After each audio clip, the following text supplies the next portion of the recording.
कानों में बड़े बड़े कुंडल, चेहरा तेज से चमकता हुआ और आंखों में एक तपस्वी की गंभीरता। जब जब सीएम योगी आदित्यनाथ मंच पर आते हैं तो उनके पहनावे से लेकर चाल ढाल तक सब कुछ ध्यान खींचता है। लेकिन इन दिनों लोग एक खास चीज पर ठहर गए हैं, योगी जी के कानों में पड़े हुए कुंडल।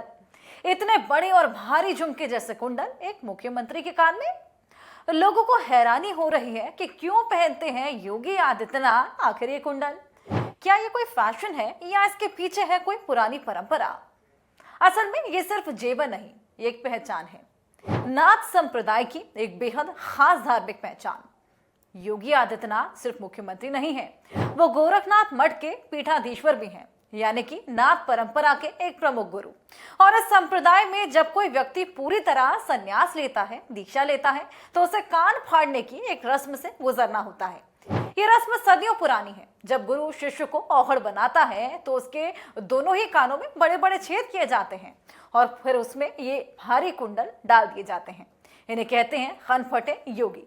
यह शब्द आपने सुना भी होगा, लेकिन शायद आपको ये नहीं पता था कि इनके पीछे इतनी गहरी परंपरा है। नाथ संप्रदाय में ये कुंडल पहनना सिर्फ एक प्रतीक नहीं है, ये उस योगी के गुरु दीक्षा, त्याग और तपस्या का संकेत है।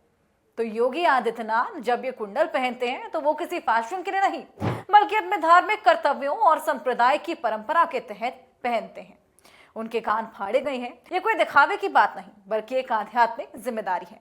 और यही वजह है कि चाहे मंच हो या संसद, ये कुंडल उनकी पहचान बने हुए हैं। अब सोचिए, एक तरफ देश के सबसे बड़े राज्यों का मुख्यमंत्री और दूसरी तरफ वो तपस्वी जो अपने शरीर पर भी गुरु परंपरा की छाप लिए चलता है।